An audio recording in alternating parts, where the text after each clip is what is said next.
Queridos irmãos e irmãs, todos os fiéis que rezam conosco diretamente das suas casas, nós estamos celebrando na nossa liturgia católica romana a terça-feira da oitava de Páscoa. Gostaria só de fazer uma breve catequese. Quando a gente fala de oitava de Páscoa, oitava de Natal, às vezes tem muitos católicos que nem sabem o que significa.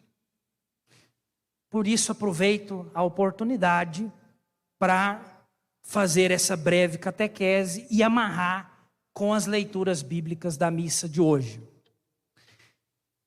Existem duas grandes festas para nós cristãos, sendo que essas festas, uma é o nascimento do nosso Salvador, portanto, Natal. E a outra grande festa é a sua vitória sobre Satanás, o pecado e a morte, que é a sua ressurreição, a sua passagem, a sua Páscoa. Essas festas, sendo elas tão importantes para a nossa fé cristã, católica, para a nossa fé enquanto discípulos e seguidores deste homem ao qual é o nosso Salvador, que é Cristo, a igreja estende esta festa, como assim ela é tão importante, não só num dia, mas em 8 dias. Portanto, durante 8 dias, por isso oitava, nós estamos celebrando a mesma e única missa de Páscoa. Em lugares muito remotos, tipo na Amazônia, onde a carência de padres é muito grande, isso, do ponto de vista pastoral, é uma coisa muito benéfica. Por quê? É uma oportunidade, por exemplo, de um mesmo padre rezar várias missas ao longo daqueles 8 dias e dar oportunidade de várias paróquias, várias comunidades cristãs terem acesso à celebração pascal ou à celebração do Natal. Portanto, a missa de hoje, desses 8 dias de oitava, é como se fosse a missa do domingo de Páscoa. É uma continuidade, vamos dizer assim, um prolongamento, é um estendimento da missa do domingo de Páscoa. E aqui, agora eu amarro com as leituras bíblicas da missa de hoje. A primeira leitura da missa de hoje, nós ouvimos essa pregação de São Pedro, onde ele faz, vamos dizer assim, uma espécie de um tratado acerca da vida, da missão de Jesus. E diria, não só da vida e da missão de Jesus, mas o que implica a vida e a missão de Jesus na nossa vida. E aí São Pedro faz ali, que todo o povo de Israel reconheça com plena certeza, Deus constituiu o Senhor e Cristo a este Jesus que vós crucificastes. Depois, mais para frente, São Pedro diz assim, convertei-vos e cada um de vós seja batizado em nome de Jesus Cristo para o perdão dos vossos pecados, e vós recebereis o dom do Espírito Santo. Veja bem, irmãos e irmãs, aderir a Cristo, e Cristo morto, sepultado e ressuscitado, significa fazer um pacto com Ele. E na visão apostólica, como que nós firmamos esse pacto com Cristo? Por meio do sacramento do batismo. Por isso, os apóstolos, e hoje de forma especial São Pedro, vai insistir no aspecto da conversão e do batismo. Porque é o batismo que nos faz membros da igreja, que é o corpo místico de Cristo. Nos faz membros junto com Cristo cabeça. Portanto, nós tomamos parte da igreja, do corpo místico de Cristo. Hoje nós somos convidados, a partir desta fala de São Pedro, aqui também só uma catequese básica, quando fala batizado em nome de Jesus Cristo. Por que em nome de Jesus Cristo? A palavra em nome na Bíblia significa na pessoa. Aqui não está se tratando de uma fórmula de batismo, viu? Eu estou fazendo esse alerta, porque depois tem gente que fala assim, mas teve fulano de uma religião X, que falou assim que o batismo pode ser feito em nome do Senhor Jesus, porque está lá no livro dos Atos dos Apóstolos. Calma aí, a gente tem que ler a Bíblia dentro do contexto para não virar pretexto. Quando o livro dos Atos dos Apóstolos fala de batismo em nome de Jesus Cristo, o livro dos Atos dos Apóstolos está querendo dizer assim, que é um batismo novo, diferente dos batismos que já existiam no Antigo Testamento. Por exemplo, São João Batista já batizava, e o batismo de João Batista não é o nosso batismo. O batismo dos essênios, daquela comunidade de Qumran lá na Palestina, antes de Cristo, não é o mesmo batismo nosso. Quando São Pedro está dizendo aqui de batismo em nome de Jesus Cristo, ou seja, é o batismo trinitário, é o batismo que o próprio Jesus falou lá em Mateus 28, 19, ide fazei discípulos meus, batizando-os em nome do Pai, e do Filho e do Espírito Santo. Portanto, São Pedro aqui está falando do batismo em nome de Jesus, mas no sentido de um batismo cristão, portanto, a partir de Cristo, logo um batismo trino, que é o que nós fazemos desde o tempo apostólico até os dias de hoje. A igreja assim o continuará fazendo até o fim da história. Isso é importante. A gente que está lá no seminário, que é padre, que estuda, às vezes é coisa que para a gente pode ser boba, mas para os fiéis tem coisas que precisamos abrir os olhos de vocês, certas minúcias, certas curiosidades, para vocês também não serem enganados e confundidos com coisas que uma aula básica de Bíblia a gente aprende esses conceitos. Portanto, tá, padre, depois de tanta catequese, tanta falação, o que é que fica dessa primeira leitura para nós?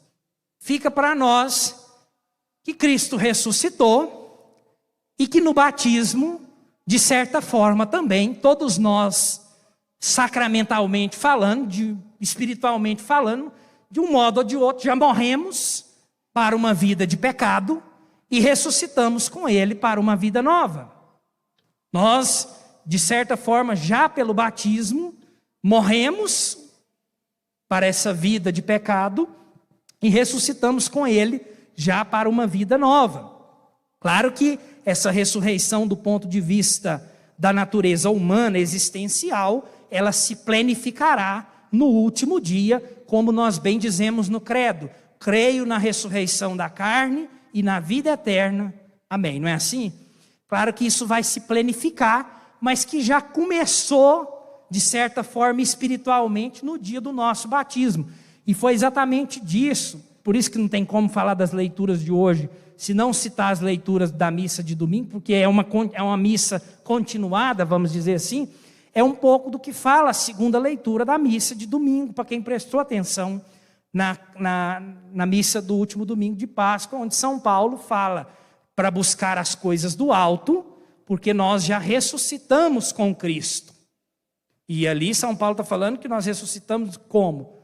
Espiritualmente, de certa forma, pelo batismo, todos nós já, de um modo ou de outro, ressuscitamos.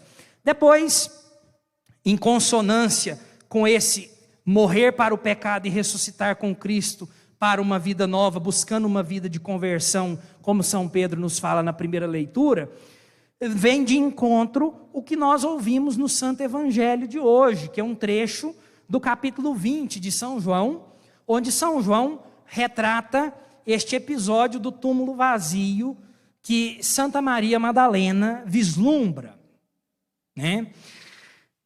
Desse tempo difícil que toda a humanidade padece, que nós sofremos, onde a realidade da morte parece ter a última palavra, Parece, veja que eu usei o verbo aí, parecer. Nós somos convidados hoje, pela palavra de Deus e pela igreja, a reforçar a nossa esperança no nosso Deus, que é um Deus de vida, não de morte. E aí nós somos tentados, assim como Maria Madalena, a, numa espécie de monotonia, não sei, de baixa astral, poderíamos dizer numa linguagem mais clássica, mais próxima, nós somos tentados, talvez, tristemente, a ver só a morte. Ela foi lá buscar o Senhor no túmulo.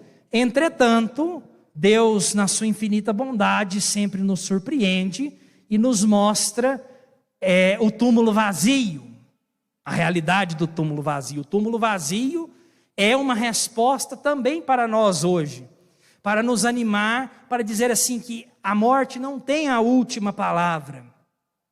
E aí, ao olharmos para o Senhor ressuscitado, ao fazermos, melhor dizendo, esse encontro com o Senhor ressuscitado, como Santa Maria Madalena fez, o que ela fez depois disso? Ela anunciou aos irmãos, aos demais discípulos, o que é que Cristo ressuscitou dos mortos. Então, às vezes nós podemos estar tristes como ela, desanimados com tanta realidade de morte também, pensarmos que o Senhor está morto, pensar que tudo está perdido, mas quando a gente pensa que tudo está perdido e que a morte impera, Deus sempre nos surpreende. Deus sempre muda o destino da história da humanidade e a prova real está no Evangelho de hoje. Então, hoje nós somos convidados como igreja, assim como Maria Madalena, também a anunciarmos ao mundo que Cristo ressuscitou.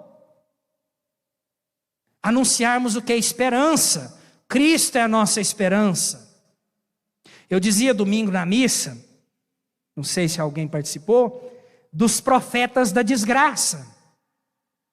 Já viu como tem gente que gosta de ser profeta da desgraça? Já viu aquelas pessoas que parece que enche o gogó para dar uma notícia ruim? Parece que quando é para falar uma coisa boa, dá a notícia triste. Mas quando é para contar uma desgraça, parece que se alegra. Certamente vocês conhecem pessoas assim, certamente, eu conheço. E eu acho que vocês, eu não sou um ET diferente de todo mundo, acho que todo mundo conhece aquele profeta da desgraça. O Evangelho de hoje nos faz ser o contrário. Nós devemos ser o que? Profetas da esperança. Jesus ressuscitado, caminha com a sua igreja, caminha conosco, mesmo no tempo de pandemia. Nós estamos celebrando a novena de Nossa Senhora de Fátima. Nós temos uma mãe no céu que reza por nós, que ri conosco, mas que também chora com a humanidade que padece nesse momento terrível. Nós temos uma mãe do céu que intercede por cada um de nós. E aqui eu me dirijo principalmente aos fiéis que hoje estão rezando o 7º dia de seus entes queridos.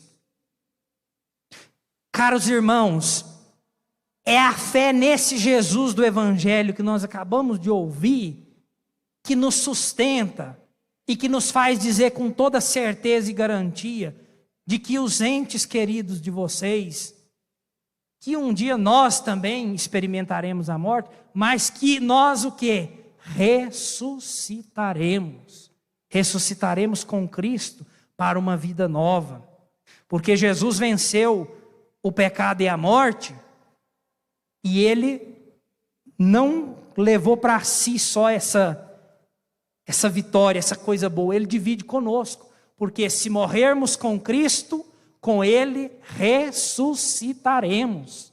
Com Ele ressuscitaremos. Jesus, além dele ressuscitar, Ele nos dá a garantia, Ele nos dá a certeza de estender a cada um de nós o dom também da ressurreição. Então, irmãos, em tempos onde a realidade da morte parece imperar, parece ter a última palavra, nós, enquanto católicos, somos convidados a bebermos do Evangelho de hoje e semearmos esperança. Semearmos esperança de dias melhores, semearmos a virtude da fé. Quantas e quantas pessoas estão tão perturbadas nesse tempo de pandemia, mais do que deveria. Por quê? Porque às vezes, além do cansaço emocional, às vezes falta o que? A parte espiritual. Aqui não precisa ser psicólogo, não precisa ser psiquiatra, já está mais do que comprovado pela ciência, de que as pessoas que têm uma vivência espiritual conseguem lidar melhor com conflitos. Melhor. Então, irmãos e irmãs, que assim como Maria Madalena anunciou aos demais discípulos a grande e boa notícia da ressurreição de Jesus, que nós também possamos contagiar os outros com esta alegre e feliz notícia. Que Deus abençoe, conforte os familiares que hoje rezam o 7º dia de seus entes queridos. E a nós que aqui ficamos, que nós possamos cada vez mais solidificar a nossa fé no ressuscitado e buscarmos nele o sentido e a razão do nosso ser e existir, ainda que os tempos sejam difíceis, ainda que os tempos que vivamos sejam desafiadores, mas maior, infinitamente maior do que os nossos problemas, é o Deus que olha por nós lá do céu e que caminha conosco, a sua igreja, que está ressuscitado. E temos a Virgem Maria por mãe, mãe de Cristo e mãe da igreja, mãe do corpo. Ela não é mãe só da cabeça, né? Cristo é a cabeça e nós somos o corpo. Ela é mãe do corpo inteiro. Ela é mãe do Cristo, que é a cabeça, e mãe de todos nós que somos uma igreja, que somos seu corpo. Então, vamos pedir a Nossa Senhora que interceda, que olhe por nós. Maria salus populi Romani, ora pro nobis. Maria, saúde do povo romano, olha por nós. Quantas vezes em Roma, ao longo da história, só estudar as pestes devastadoras, e o povo correu e pediu a intercessão da Virgem Maria, e Deus concedeu a graça pela intercessão de Maria. E se Deus quiser, com a graça dele, com a intercessão da Mãe de Deus, nós vamos passar esse período.